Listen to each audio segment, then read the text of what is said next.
मित्रांनो, सध्या महाराष्ट्रामध्ये मतदार यादीचे पुनर्निरीक्षण किंवा SIR ही प्रक्रिया सुरू आहे.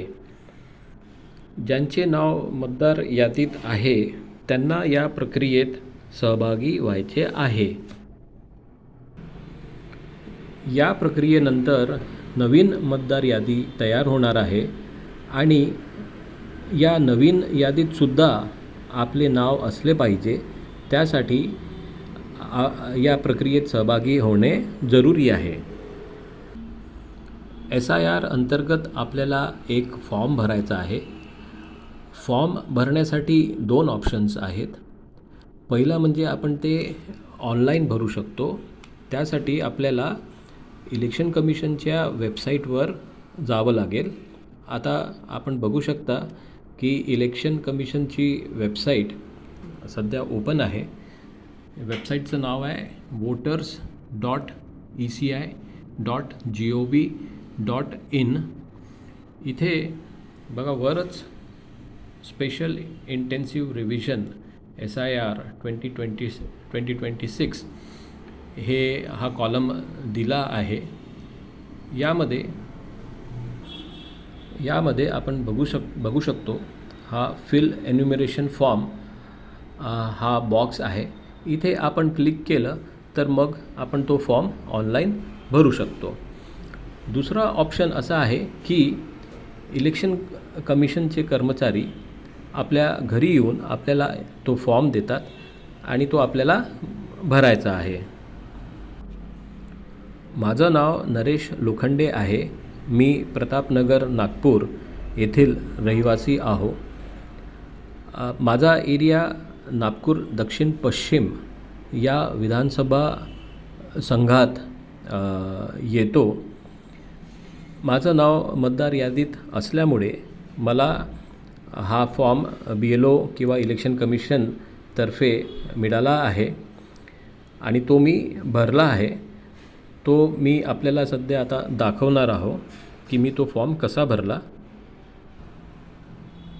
मी भरलेला फॉर्म आपल्या स्क्रीनसमोर आहे. याला मी झूम इन करतो.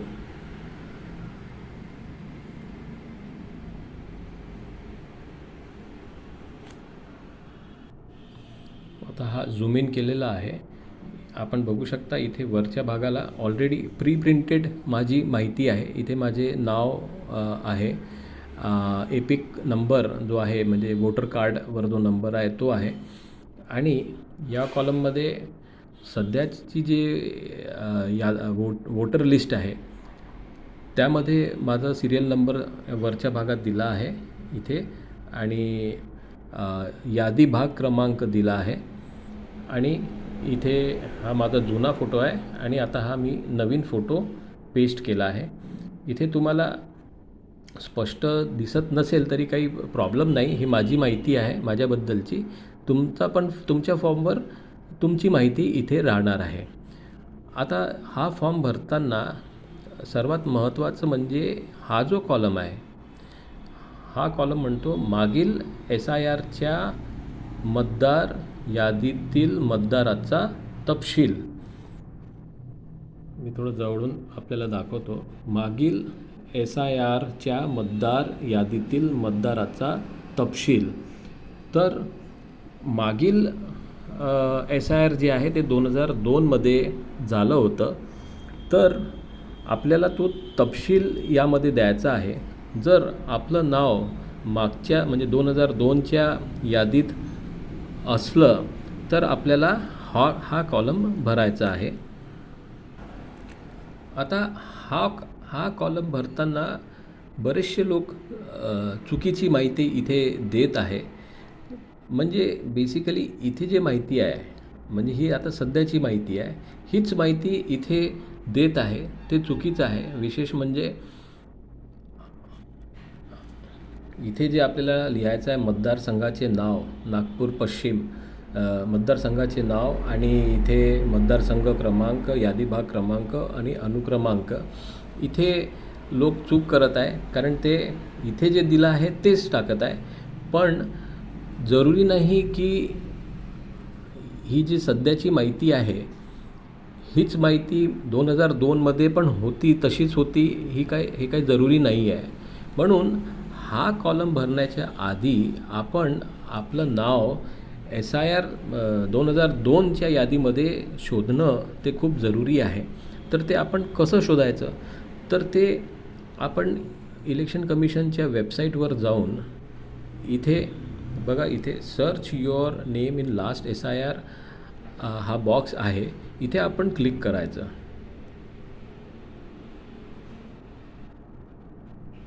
तर बघा हा पेज ओपन झाला आहे, search by electoral details.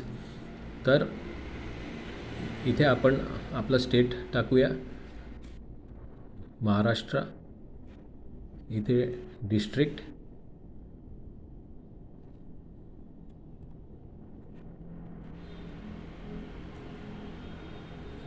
Nagpur. Assembly constituency in last SIR. तर आपण बघा, जे विशेष करून जे नागपूर दक्षिण पश्चिमचे जे लोक आहे त्यांना ही गोष्ट लक्षात ठेवणं खूप गरजेचं आहे की 2002मध्ये नागपूर दक्षिण पश्चिम जे विधानसभा क्षेत्र आहे किंवा संघ आहे ते अस्तित्वात नव्हतं. तर त्यावेळेस सध्याचे जे नागपूर दक्षिण पश्चिमचे जे लोक आहेत ते नागपूर पश्चिममध्ये होते, नागपूर पश्चिम विधानसभा क्षेत्रात येत होते किंवा नागपूर दक्षिण विधानसभा क्षेत्रामध्ये येत होते. म्हणून आता मी जे आहे मला माहिती आहे की मी नागपूर वेस्टमध्ये होतो. म्हणून मी आता बघा,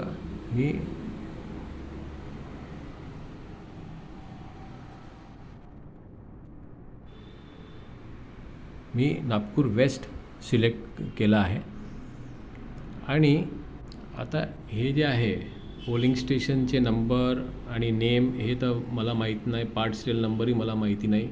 आणि electoral full name in last SIR, आता हे मी इथे माझं नाव एंटर करणार आहो.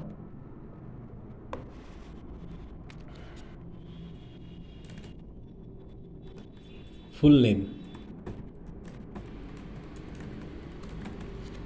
हे मी नाव एंटर केलं आहे.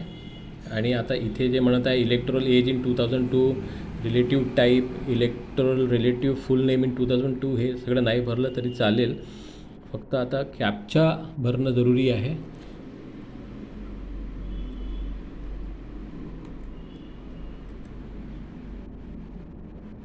हे आता मी सर्चवर क्लिक केलं तर नवीन पेज न ओपन होता या पेजच्या खालीच ही पूर्ण माहिती येते आहे.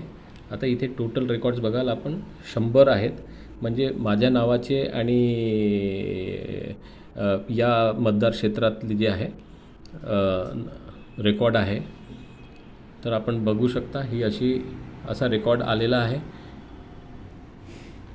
हा एक कॉलम आहे, electoral full name, relative full name, relative type, age, state, district, assembly constituency number, विधानसभा संघ नंबर, पोलिंग स्टेशन नंबर आणि नेम आणि पार्ट सिरियल नंबर.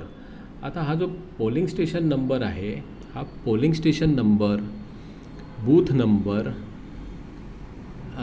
यादी भाग नंबर किंवा पार्ट नंबर हे सारख्याच एकच गोष्टी आहे. तर हे आपण लक्षात ठेवायला पाहिजे की पोलिंग स्टेशन नंबर म्हणजे यादी भाग क्रमांक किंवा पार्ट नंबर. आता इथे माझं नाव आपण बघूया.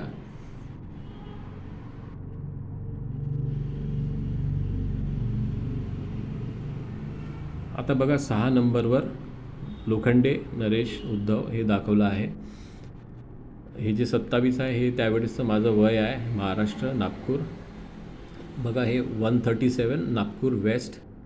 आणि हा जो 309 आहे हा पार्ट नंबर आहे, यादी भाग क्रमांक आहे. आणि त्या यादीमध्ये हा अनुक्रमांक नंबर आहे 361. म्हणून आता या फॉर्ममध्ये मी बघा मतदारसंघाचे नाव नागपूर पश्चिम, मतदारसंघ क्रमांक 137, यादी भाग क्रमांक 309 आणि हे जे आहे अनुक्रमांक 361 361 हे असं टाकलं आहे. हे 2002च्या यादीमधली माहिती मी दिलेली आहे. तुम्हालासुद्धा तुमचं नाव मी ज्याप्रमाणे सर्च केलं त्याचप्रमाणे तुमचं नाव इथे सर्च करायचं, इलेक्शन कमिशनच्या वेबसाईटवर सर्च करायचं आहे आणि तेच इथे लिहायचं आहे. आता नागपूर दक्षिण पश्चिमचे लोक खूप मोठी चूक काय करत आहे, इथे हे नागपूर दक्षिण पश्चिम असं लिहित आहे. इथे मतदारसंघ क्रमांक जे नागपूर दक्षिण पश्चिमचं आहे 52 ते लिहित आहे. आणि इथे आता जो सध्याचा जो यादी भाग क्रमांक आहे, जसं माझ्या केसमध्ये बघा भाग क्रमांक 141, तर हा 141 इथे टाकत आहे. पण हा आज सध्याचा एक यादी क्रमांक आहे आणि अनुक्रमांक सध्याचा आहे 654, हा सध्याचा आहे. पण 2002मध्ये यादी भाग 309 होतं आणि अनुक्रमांक 361 होतं. तर हे 2002चं आपल्याला टाकायचं आहे. म्हणून हा फॉर्म भरायच्या आधी इलेक्शन कमिशनच्या वेबसाईटवर जाऊन search your name in last SIR हे करणं अत्यंत जरुरी आहे. सध्याची माहिती इथे लिहायची नाही आहे. सध्याची माहिती आणि 2002ची माहिती होऊ शकते की सारखी हो, पण त्यामध्ये बदलही होऊ शकते. म्हणून ते सर्च करणं, स्वतःचं नाव सर्च करणं हे अतिशय गरजेचं आहे. आणि आता हा जो कॉलम आहे हा मी ब्लँक ठेवलेला आहे, कारण माझं नाव 2002मध्ये असल्यामुळे मला हा कॉलम भरायची काही आवश्यकता नाही आहे. हा कॉलम कोणाला भरायचा आहे, ज्यांचं 2002च्या लिस्टमध्ये नाव नाही आहे. ते वोटर आहे, सध्या ते वोटर आहे, त्यांचं सध्याच्या वोटर लिस्टमध्ये नाव आहे, पण 2002च्या लिस्टमध्ये त्यांचं नाव नाही आहे. म्हणजे ते 2002 नंतर वोटर बनलेले आहेत, तर त्यांना हा फॉर्म भरायचा आहे. तर इथे त्यांचं नाव लिहायचं आहे. मतदार ओळखपत्र क्रमांक म्हणजे एपिक नंबर उपलब्ध असल्यास, मग नातेवाईकाचे नाव. आता इथे नातेवाईकाचे नाव कोणाचे लिहायचे आहे की जे 2002मध्ये वोटर होते, तर त्यांचं नाव इथे आपल्याला लिहायचं आहे, त्यांना लिहायचं आहे. तर हे नातेवाईकांचं नाव त्यांना त्या इलेक्शन कमिशनच्या वेबसाईटवर जाऊन त्यांचं नाव सर्च करणं जरुरी आहे. त्याच प्रकारचं नाव इथे लिहायचं. आपलं नाते काय आहे, जिल्हा, राज्य आणि मतदारसंघाचे नाव. म्हणजे त्या 2002च्या लिस्टमध्ये नातेवाईकाच्या नावासमोर जे मतदारसंघ आहे तेच मतदारसंघाचे नाव लिहायचं आहे. तोच मतदारसंघाचा क्रमांक, यादी भाग क्रमांक आणि अनुक्रमांक तोच लिहायचा आहे. तर या 2 कॉलममधला फरक आता तुम्हाला माहीत झाला असेल असं मला वाटते. तर म्हणजे हा जे 2002 नंतर जे वोटर झाले आहेत, ज्यांचं 2002मध्ये नाव नाही आहे, हा कॉलम त्यांना भरायचा आहे. ज्यांचं 2002मध्ये नाव आहे त्यांना हा कॉलम भरायचा आहे. आणि कृपा करून search your name in last SIR हे नक्की बघावं इलेक्शन कमिशनच्या वेबसाईटवर आणि त्याप्रमाणेच इथे माहिती द्यावी. नंतर आता शेवटचा जो कॉलम आहे, शेवटचा कॉलम साधारण आपली माहिती आहे. जसं डेट ऑफ बर्थ लिहायचा आहे. मी ते स्ट्राईकआउट केलं आहे माझी पर्सनल माहिती असल्यामुळे.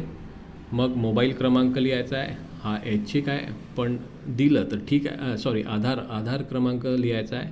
हा ऑप्शनल आहे, पण मी दिलेला आहे. मोबाईल नंबर देणं जरुरी आहे, तो दिला आहे. मग वडिलांचे, पालकाचे नाव, मतदार ओळखपत्र, आईचे नाव, आईचं मतदार वगैरे वगैरे. हे साधारण जास्त काही कठीण नाही आहे. आणि शेवटी इथे मग सही करायची आहे. आणि अजून एक गोष्ट माझ्या लक्षात आली, जे आपण इथे जो फॉर्म, हा जो कॉलम भरला आहे, तर इथे बघा, मी हा जो माझा एपिक नंबर आहे हा मी दिला आहे. हा जुना एपिक नंबर आहे. नवीन एपिक नंबर हा आहे. पण त्यावेळेस हा नंबर होता म्हणून हा नंबर द्यायचा. उपलब्ध असल्यास म्हटलं आहे तसंही तो उपलब्ध असल्यास तुम्ही हा नंबर, जुना नंबर, एपिक नंबर तुम्हाला इथे टाकायचा आहे. तर या प्रकारे हा फॉर्म भरायचा आहे. आशा करतो ही माहिती तुम्हाला, हा व्हिडिओ तुम्हाला आवडला असेल. थँक्यू.